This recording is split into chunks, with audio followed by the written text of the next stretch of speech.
You ever watch someone do something so bold, so outrageous, you can't believe it's real, and then suddenly you realize it's changing everything right in front of your eyes?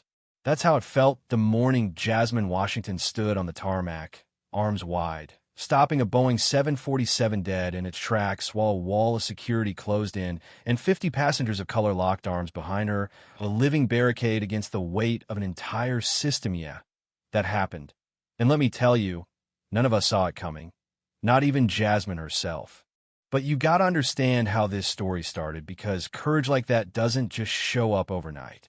It builds layer by layer in all those little moments when the world tells you to sit down and keep quiet.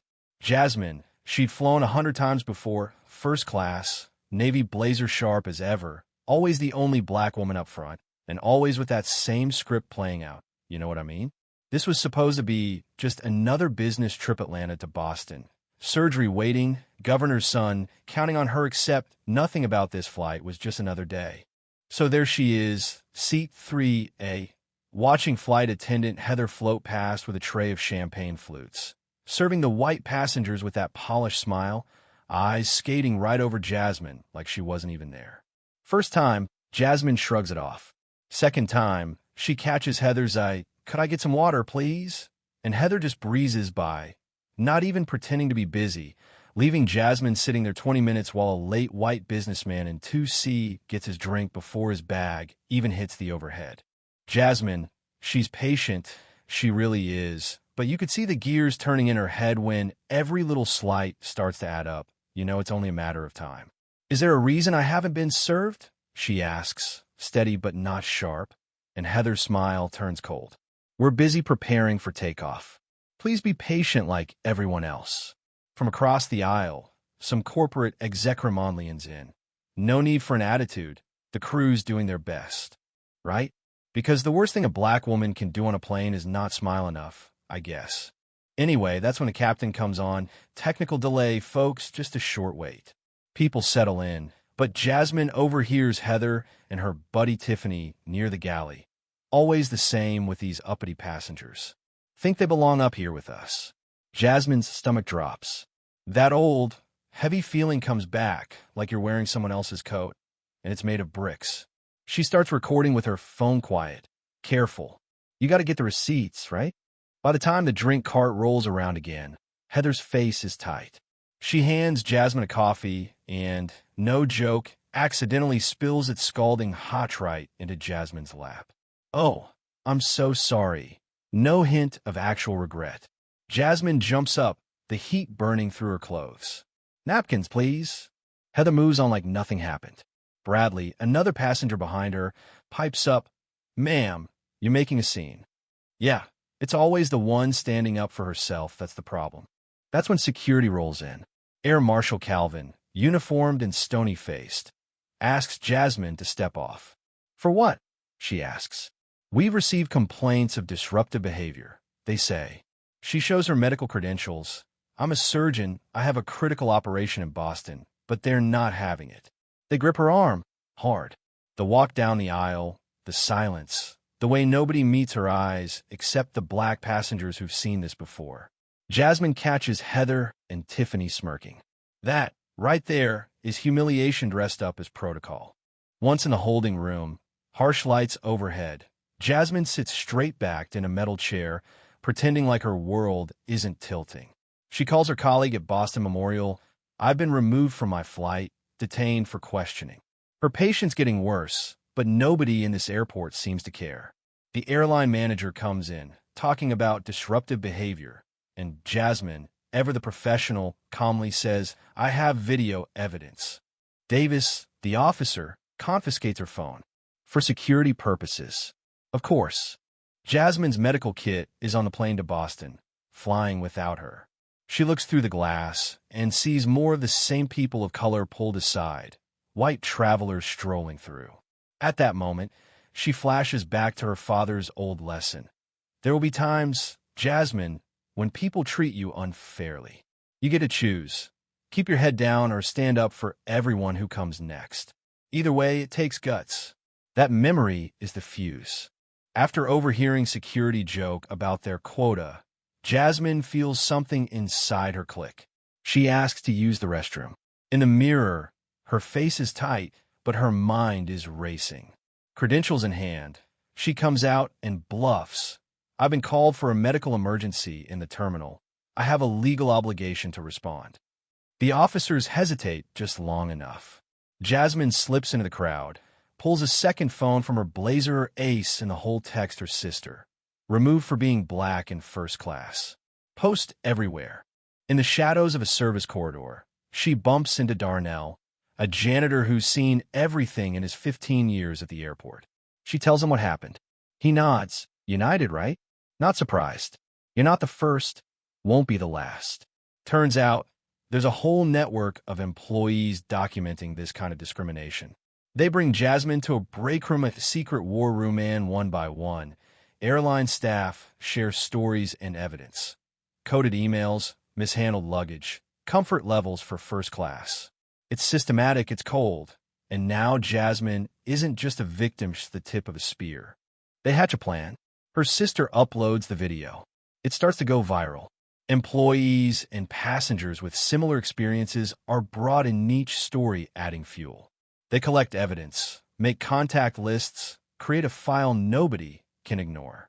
Civil rights groups reach out, news media take notice, and suddenly the airport execs are in full panic mode. Offer her anything first class for life, cash, just make it go away. But Jasmine's done playing quiet. We're shutting it down.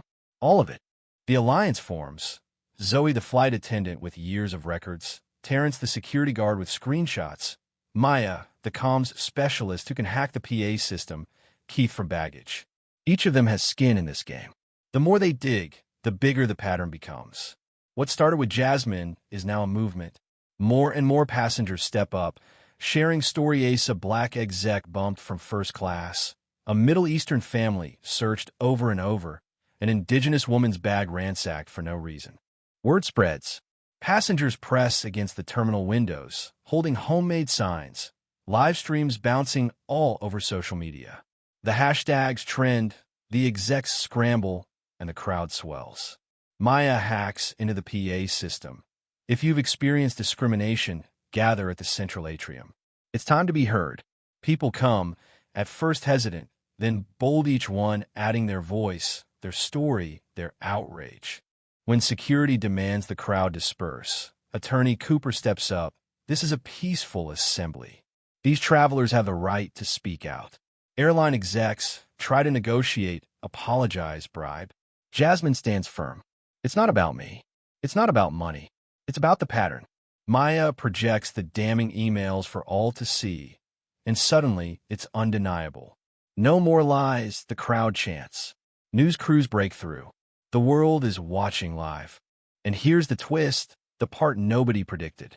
When the CEO's plane is about to land, Jasmine leads a group of ordinary people, most with no experience in protest, through a staff corridor and onto the tarmac. Security alarms blare, vehicles close in, but they form a human chain, arm in arm, right on the runway. 50 strong, they face down riot police and the full might of the system. The CEO's plane is forced to abort its landing, a literal revolution, stopping a jet midair. As the standoff drags on under the blazing sun, people start collapsing.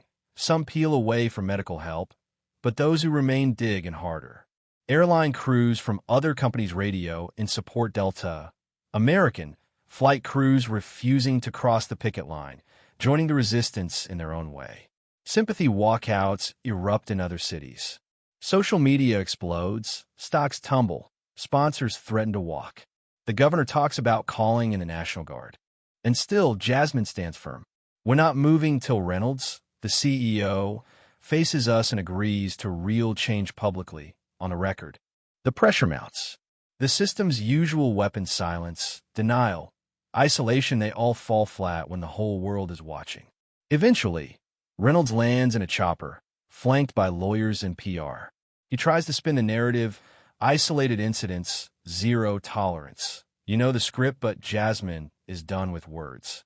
She confronts him, evidence in hand, surrounded by exhausted protesters and a sea of cameras.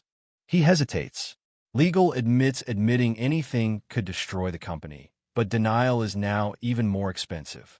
In the end, the number's 10 million hashtag engagements. Major contracts lost, sponsors fleeing tip the scale. Reynolds signs.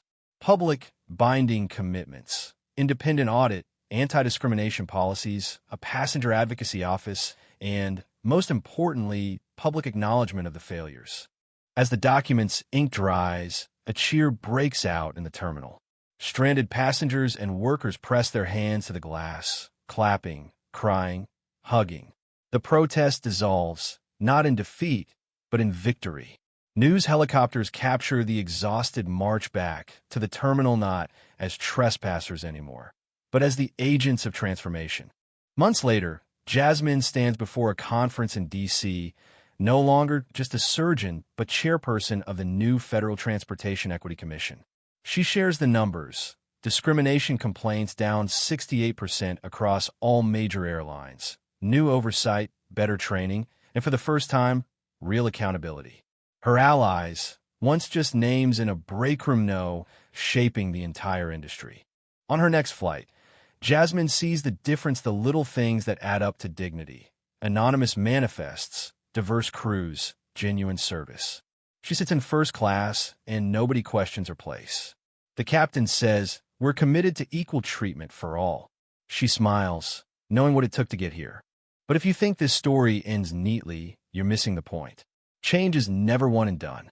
It lives in every complaint filed, every whistle blown, every time someone refuses to be silent. The system didn't suddenly grow a conscience. Ordinary people forced it to. The Runway revolution proves documentation is power, solidarity is strength, and when people stand together, really there no institution can ignore them for long. So, now I gotta ask, what would you do if you were in Jasmine's seat? Would you speak up, risk everything, just to force the world to see what's really going on? Have you ever watched someone stand up to injustice and wished you had that kind of courage? Share your story in the comments. Hit like if you believe in fighting for justice. Subscribe for more stories that don't flinch from the truth. Because together, we might just build the world we deserve.